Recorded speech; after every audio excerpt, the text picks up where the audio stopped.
How many of you guys are life insurance agents but don't have a life insurance policy in yourself? Ooh, right? You Yeah. gotta, on what you practice, what you preach, you gotta be the first one to have it and believe it.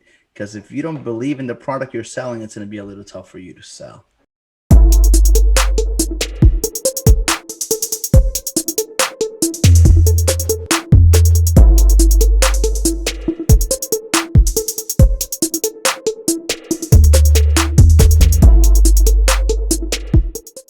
Look at this, guys. We got Hey. Mr. Marcus Pagan, Luis Moyano here.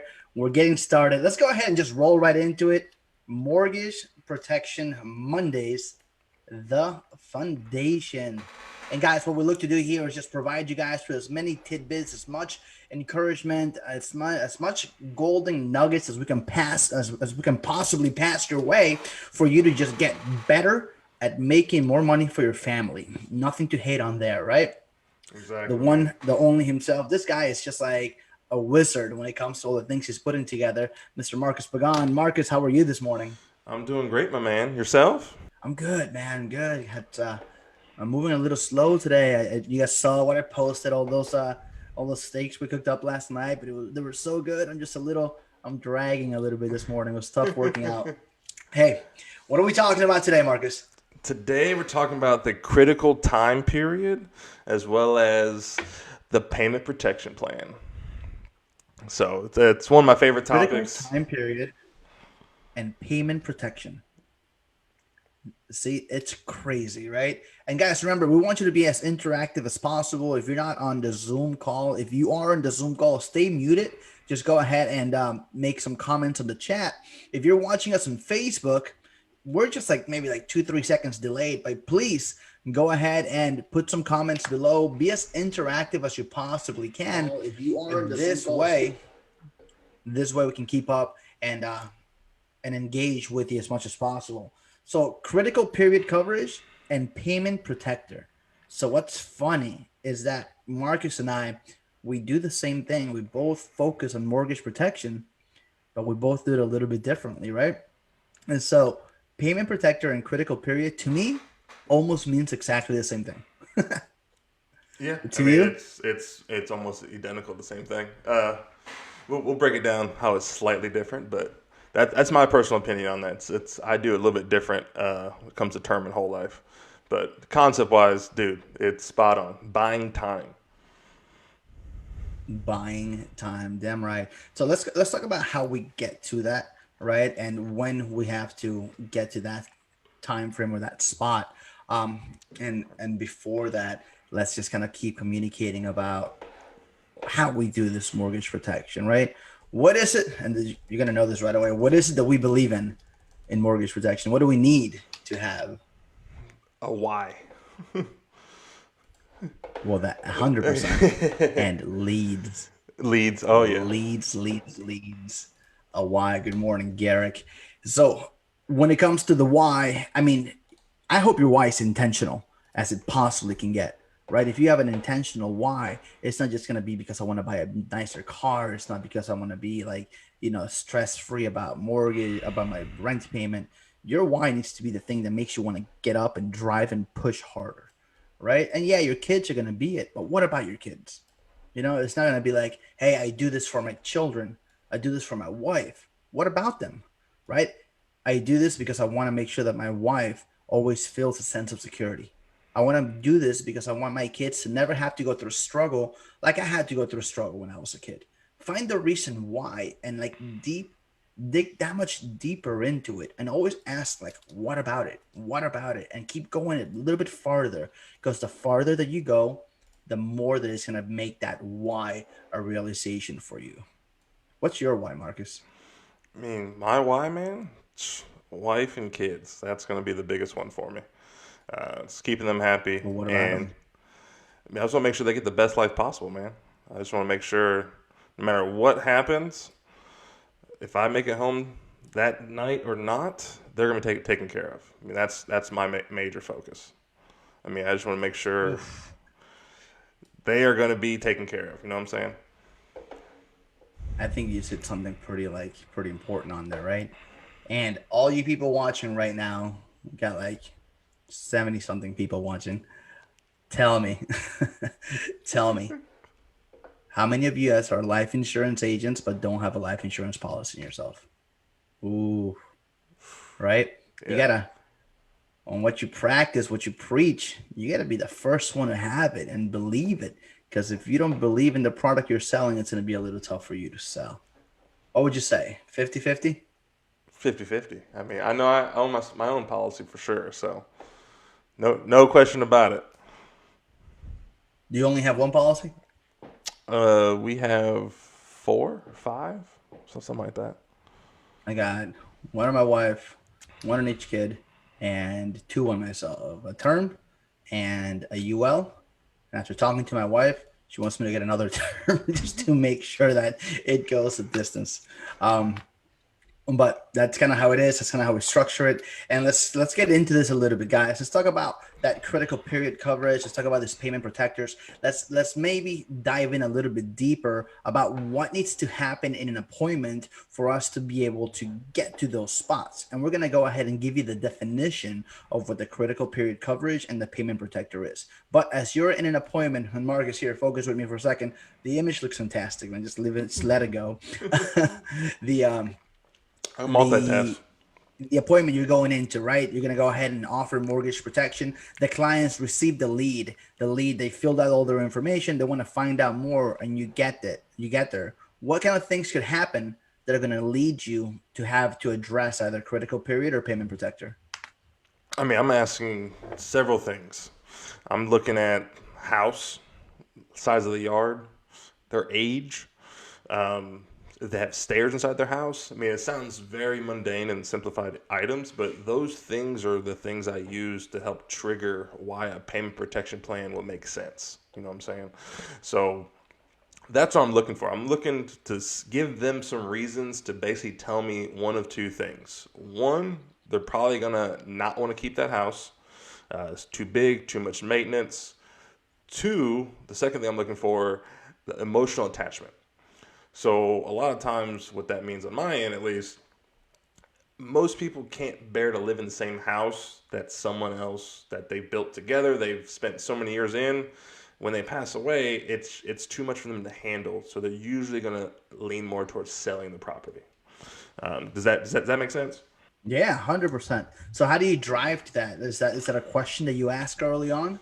Yeah, I mean, I always make a side comment. So if I go to a house, it's a decent sized lot, pretty decent yard.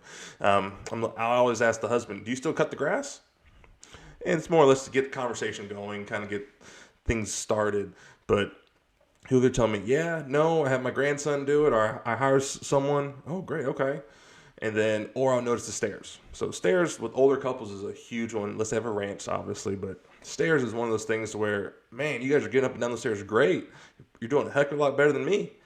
They start laughing, and it kind of gets those subtle cues, get them start thinking about that stuff. But like I said, I'm going to use that stuff later to kind of help seal the deal and bring that back up to them and say, hey, you mentioned that you would probably want to downsize due to the stairs, or you want to relocate, be closer to grandkids. I mean, I'm going to use those different items to help my ammunition per se get to why they need to get something in place to help not so much cover the whole entire house payment, but buy themselves time to get through that transition or that critical period um, of someone passing away and an income shift happening. Got you. So you're bringing up like little hints and little tools, right? That might start heading towards that. I think I'm a little more direct. I'll ask them, and I always want to make sure that when I first sit them, I let them talk. You guys let them tell you what they want, and you're gonna be able to uncover which people are gonna be almost a sell up on the moment you walk in, which ones are gonna give you more pushback, and which ones are kind of just like seeing what this is all about, right? Because there's three things are gonna happen: they're hot, they're warm, or they're cold. That simple, straight sell stock. So if they're that hot market, you tell them, hey, use. I say this to everyone: you guys received this form. If it's a fresh mortgage protection, you probably got a couple. I'll ask, did you guys fill out a lot of them? They'll say, no, we only filled out one. I said, perfect, it's me. If they say, yeah, we filled out a bunch, I'll say, have you guys sat with somebody else? Are you planning? I want to understand where. I am in that, that spectrum. And if you're the first one in there, you want to lock it down so you don't see anybody else. And if you are going to be the second or third one, you want to make sure that you're doing your best job possible to not let any other salesperson that's already been there beat you on the product you're going to be giving, right? Always do that no matter what. Give them the best possible. But aside from that, so you establish where you are with them. And then you ask, hey, so you read it, God forbid you pass away, the house can be paid off, or that if you became disabled, there should be like an influx of cash coming in so you can handle all the payments. Tell me, like, from your perspective, why was this important to you? And shut up. When you do that, they're going to start talking. And some of them are going to give you a lot, and some of them are going to give you a little. Marcus, if they give you a lot, what do you do? Start taking notes, because that tells me, Yeah.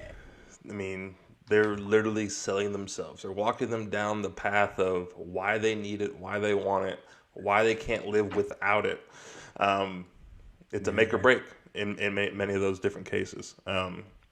They'll I mean, tell you those, things like, my parents had this and they paid off the mortgage for them. you know, My uncle passed away. I just want to make sure that if I pass away, I know my wife won't be financially able to afford the place. Like, literally, just listen. These are the bullets for your gun. This is your ammo, right? It's going to allow you to go ahead and fire this things that came out of their mouth later on. Because now they told you, hey, if I pass away, my wife is not going to be able to afford the policy. And at the end, I want to think of this, and you say, what if something happens to you while you're thinking your wife is not going to be able to afford the policy? That's what you told me early on.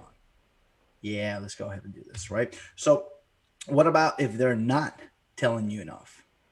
no, I mean those are yes. You got to start asking questions. So the people that aren't telling enough, it tells me one of two things: either I did a terrible job of the rapport and bonding process, that first warm up phase, as some will call it. That means I did a god awful job to where they're not opening up to me. They don't trust me enough to go over this different details or the confidential information in their eyes, or they don't see the need. I mean, those are usually the two things that end up happening the most. Either they don't trust me or they don't see the value in what we're talking about. So the only way to So I'm overcome going to give that, you some objectives.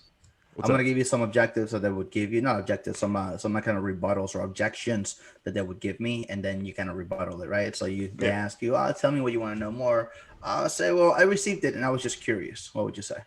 Oh, great. Well, what part were you curious about? Well, it says here the house can get paid off.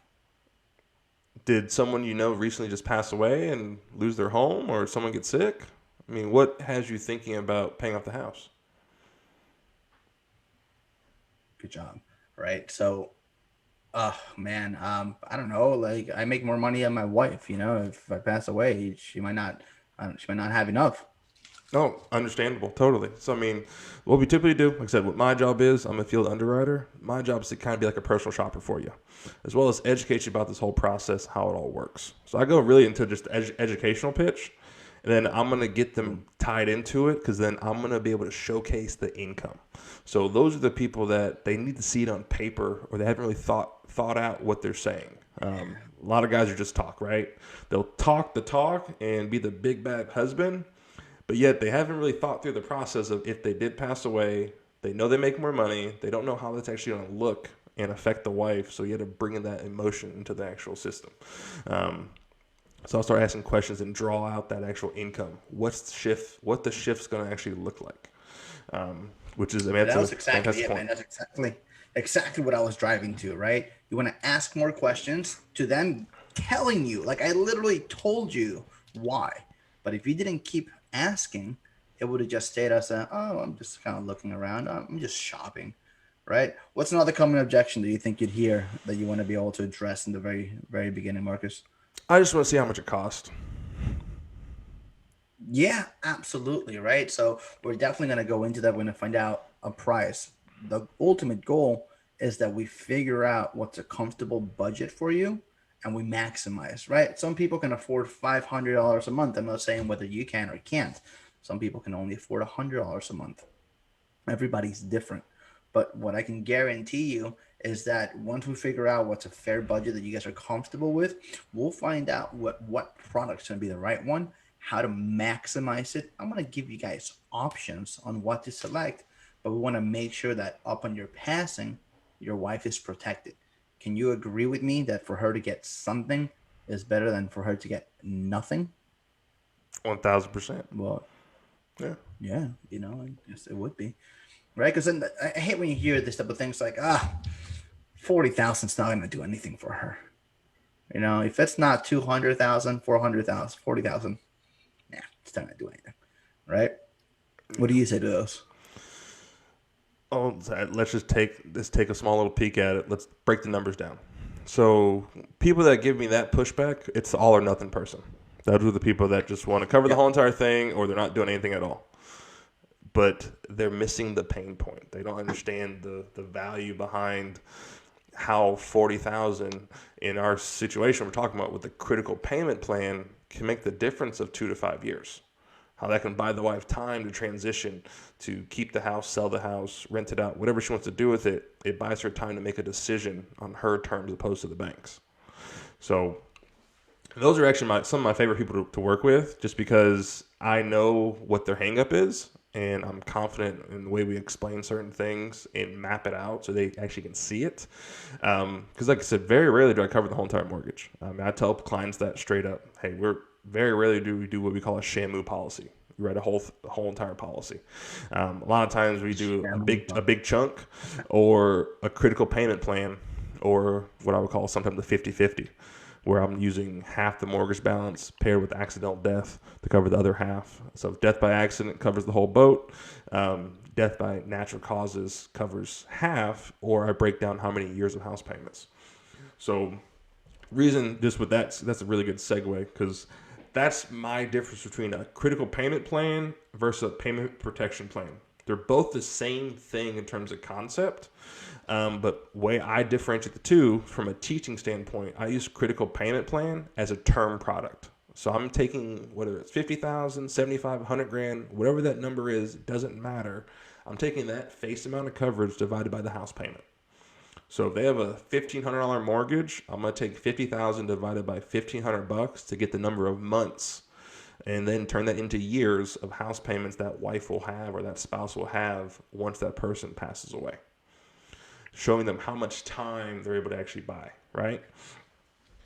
Same thing happens on the whole life side. I just call it a payment protection plan. It's usually going to be smaller time frames because whole life is a little bit more expensive, so you do get some of those higher premiums as well.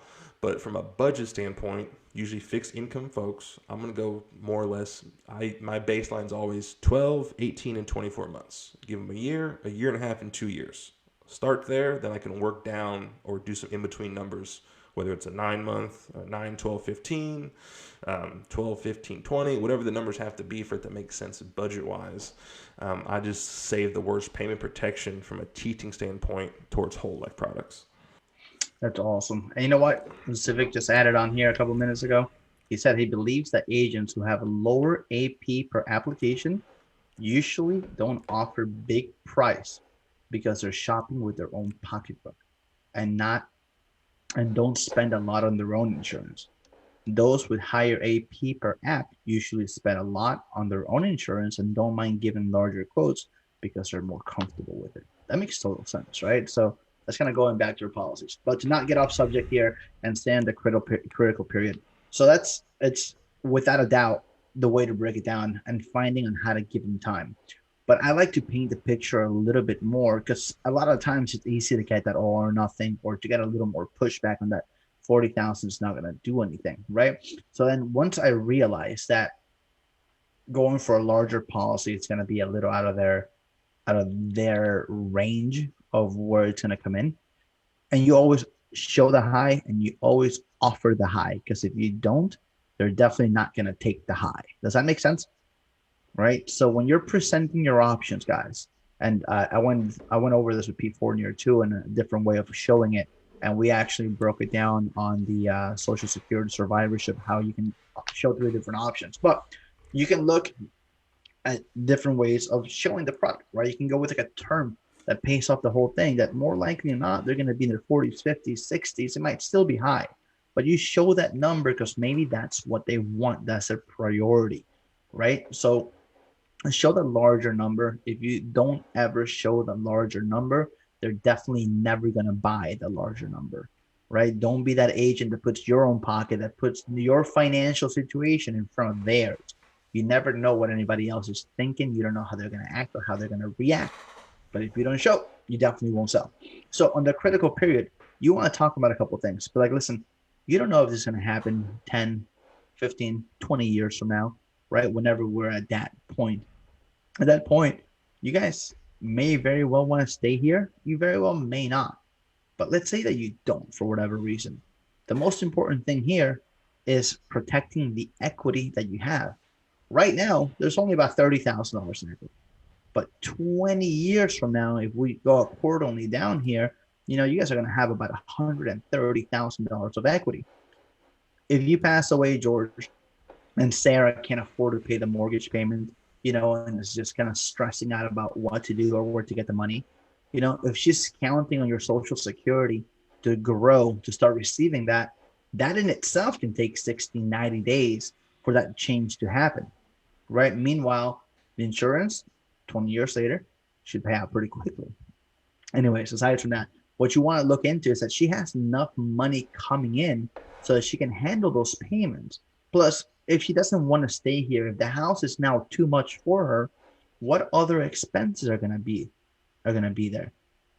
She's gonna be, she's 55 now, 20 years, she'll be 75 years old. I doubt she's gonna be doing any heavy lifting. We probably have to hire some movers, get some people in here. If you guys have to sell the house, you might have to, declutter it, sell some things out, do things that are going to take time. Maybe your kids have to fly down from Ohio. They got to take off work. Maybe they are in a position.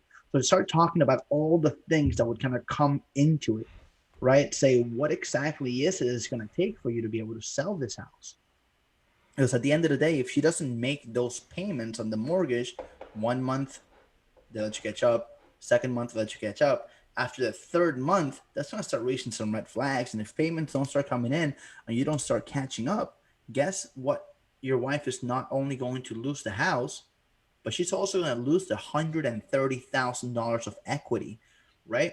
So putting a $40,000 protection, a $20,000 protection now may seem like nothing, but what definitely will be nothing if she doesn't have that 20,000, and then she doesn't only lose the house, but she also loses the equity that's in the house.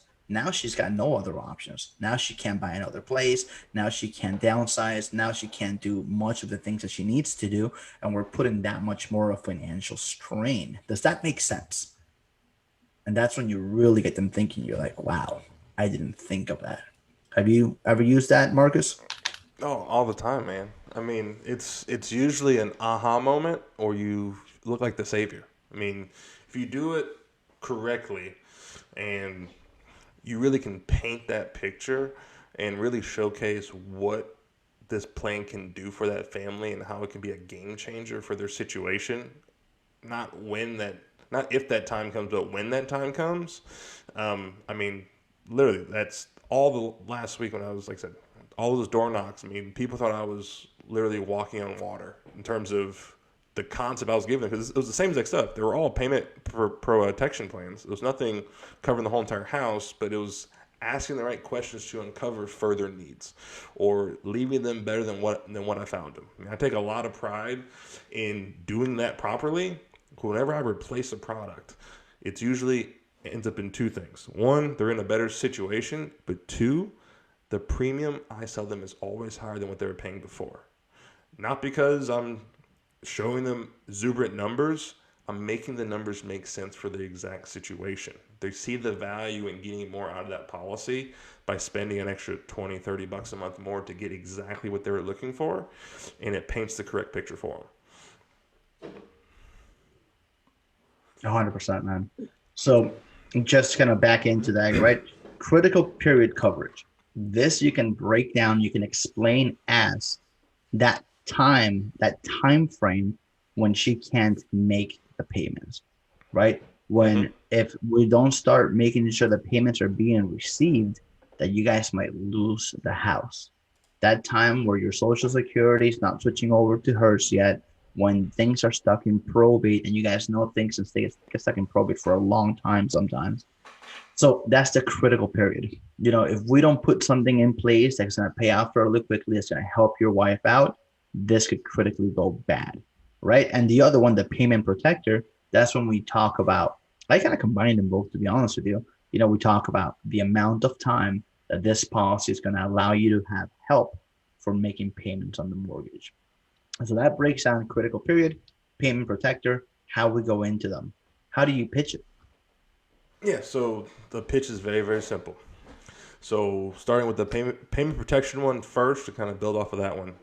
So way I tell them, so Luis, um, for you and Crystal, think of this as a bucket of money with house payments inside of it attached to a period of time, whether that's 12 months, 18 months, 24, however long you want to take that bucket of money out. Each time frame has a different price point. What it does, it gives Crystal enough cash and time to figure out what option to do next on her terms opposed to the bank's terms. Does that make sense, Luis? Yeah. Okay. Now, based off these options, how much time do you want to leave Crystal? I don't know. Hard to say, Hey, right? As much time as I possibly can, I guess. that's usually the answer. So, um, I say it that way on purpose. I don't say which one of these fits budget wise. It's how much time do you want to leave?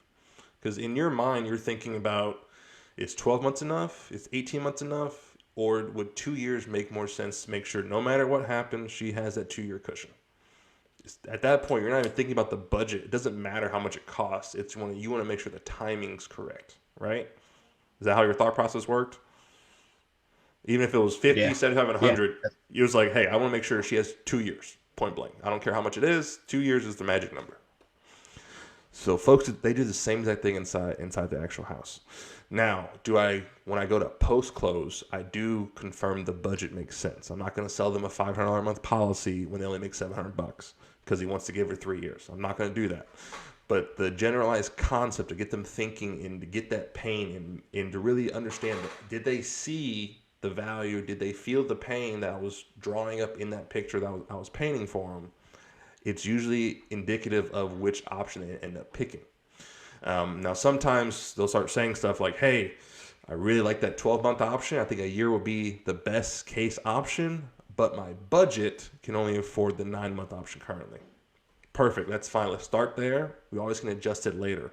But I'll tell you what, Luis, 9 months is still better than no time at all. That still gives her time to make a decision on her terms and get through that grieving process. I re-solidify whatever option they end up picking. Doesn't matter which one it is. I make them feel good about the choice they actually made. Um, how do you Love that. pitch that concept on your side of it? Well, once we go into it, right, and we figure it out, and my biggest thing is kind of understanding their budget. If they don't have, like, if they're making 4,000 between the both of them, and I like to go as much into all their expenses as possible, because then I'll Mm-hmm. say, all right, listen, out of your expenses, we've estimated around $3,000. You guys are bringing in about 4,000, and that's what gives you a little bit of comfort in life. I'm assuming that you guys are, calculated, not overspending, but at the same time, you're not too tight month after month. Is that right? And they always say, yeah. Okay. So that's going to give us a little bit of room to be able to adjust and make sure that you guys are additionally protected. And all we're doing here is just putting it from savings into your buying dollars with pennies now so that later on you guys are able to be in a better position. So now that we're looking into that, let's go ahead and determine what's going to fit into the budget. And if they only have $1,000, I'm not going to show them anything higher than two, maybe 300. I'll show them the maximum, but it's not target. You always want to show three different ranges: high, medium, and low, and then this way it can feel a little more comfortable. And according to that, that could either be 3 years, 2 years, 1 year. It could be 18 months, 1 year, 6 months, right? Like you're saying. But I'll put down all three according to what I believe might be better for them.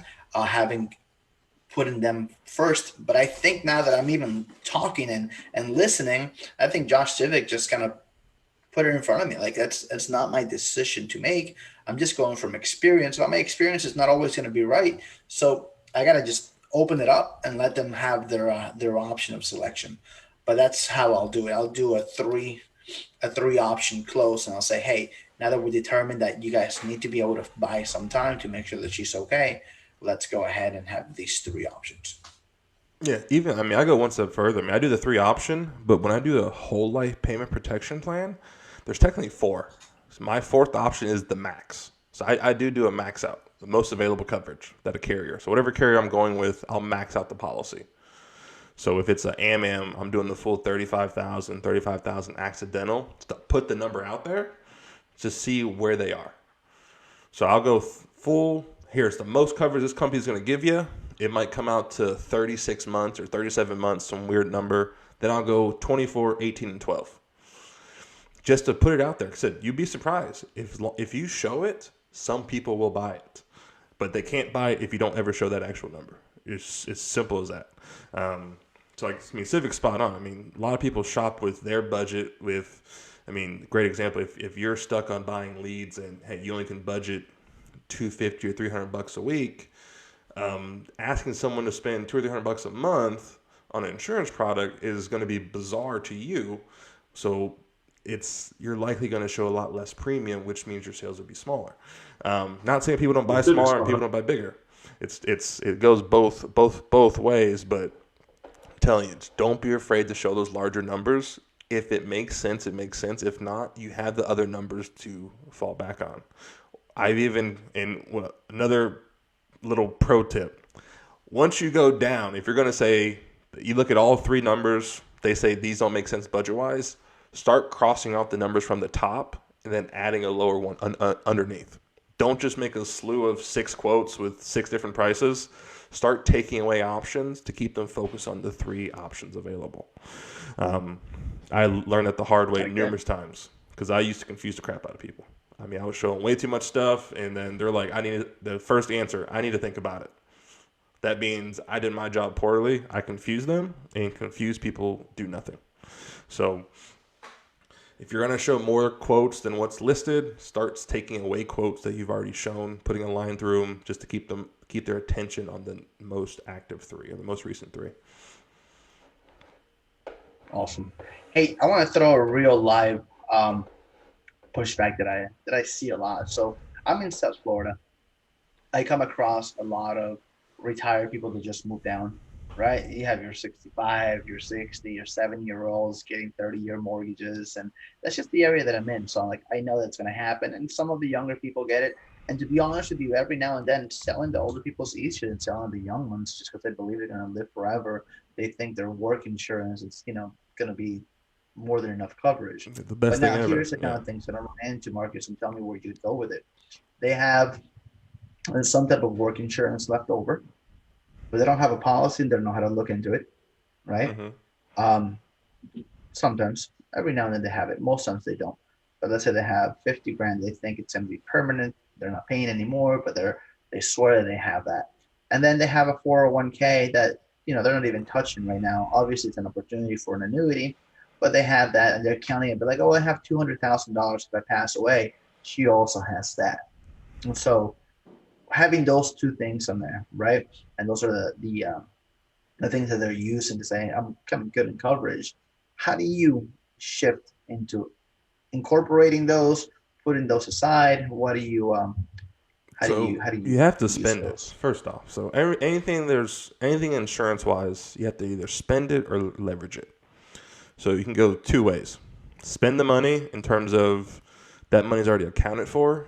It's for college funds. It's for income replacement, or it can be to segue some of the house. So if you have a $200,000 mortgage, and the example you just gave, say they have $150,000, 50 grand worth of insurance, 100 grand worth of investment or 401k, you really only got to cover $50,000 if you spend that money towards the house to help you out, right?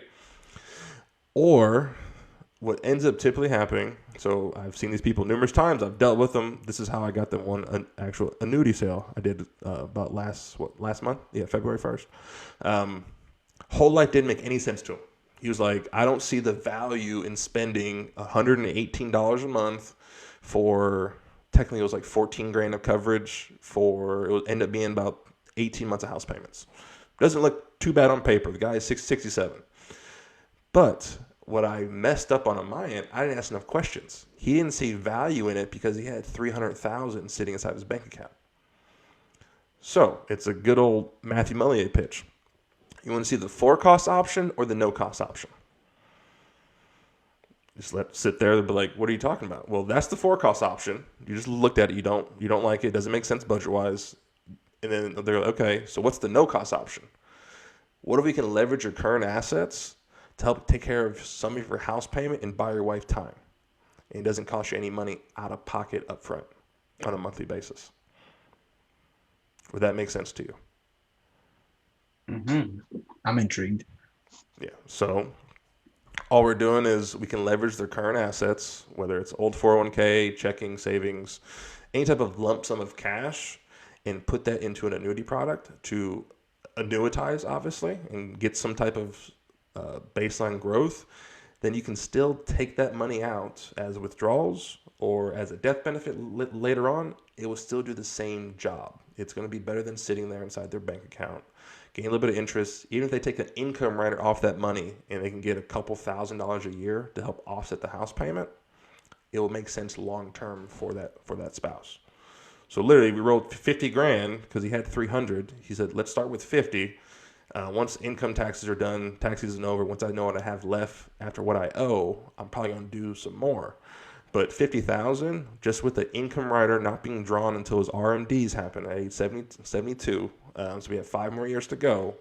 His income stream would allow for about an extra $300 to $400 a month, which is basically a quarter of their house payment, just by leveraging the same 50 grand that's sitting inside of his checking account.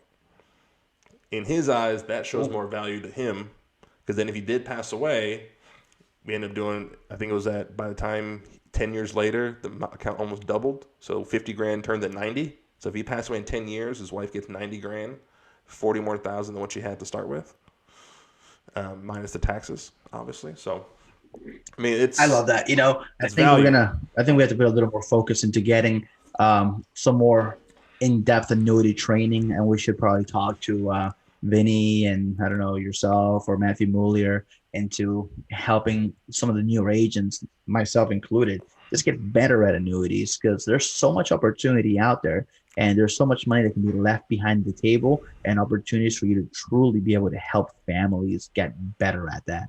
Um, and so we're gonna bring that up to the board to get some additional calls and just focus on ways to help families maximize that money that they have, that found money, and to put it into annuities because it's going to protect them and it's going to give them a big upside. I like it, man.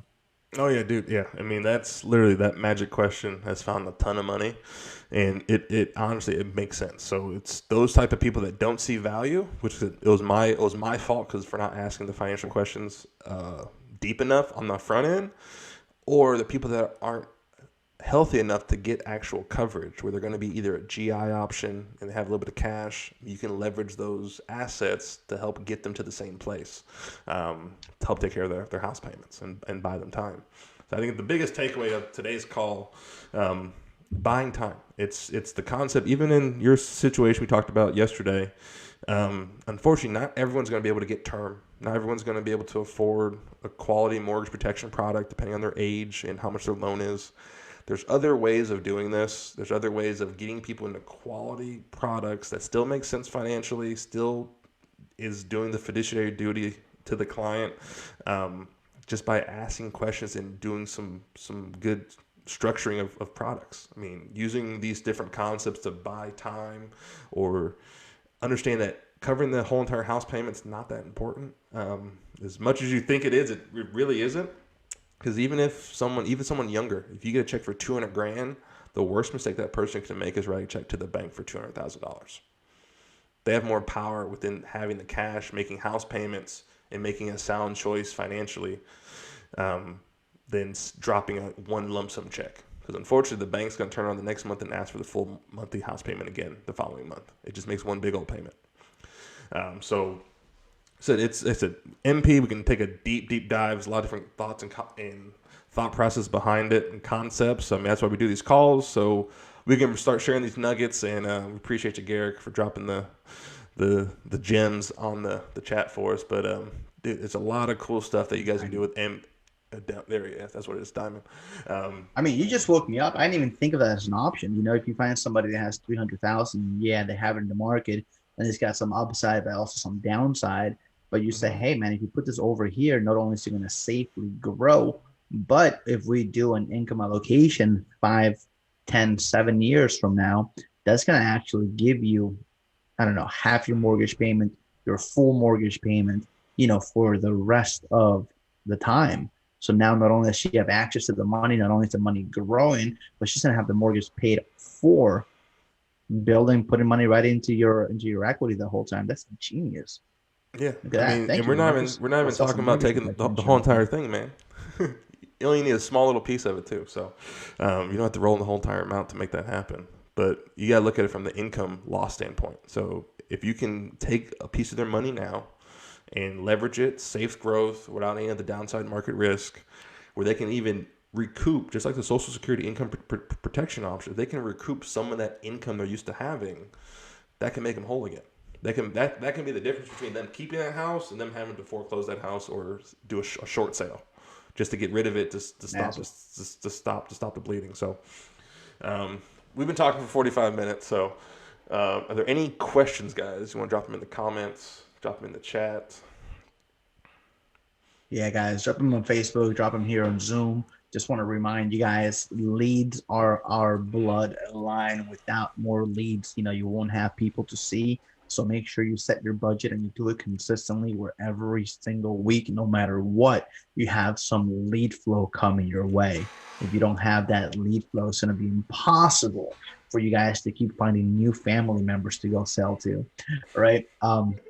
Or you can get some referrals and kind of go that way. But get your leads, get your lead order straight, schedule your time to get on the phone, make sure you have 1 hour every day to follow up on the people that did not answer so that you continuously keep building the pipeline of appointments and reach out and reach up.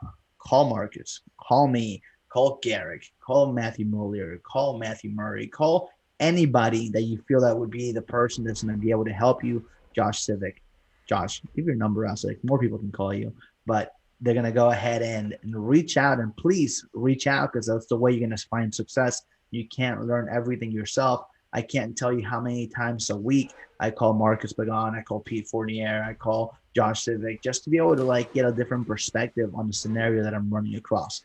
But that's that. Marcus, if we're any more questions coming in, do you have anything you'd like to add in?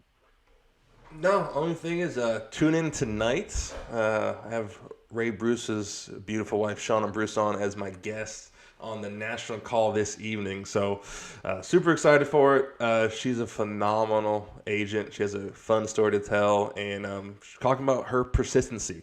She goes above and beyond to serve her actual clients, and she's going to share some of those tips with you guys tonight. So tune in 7 o'clock this evening.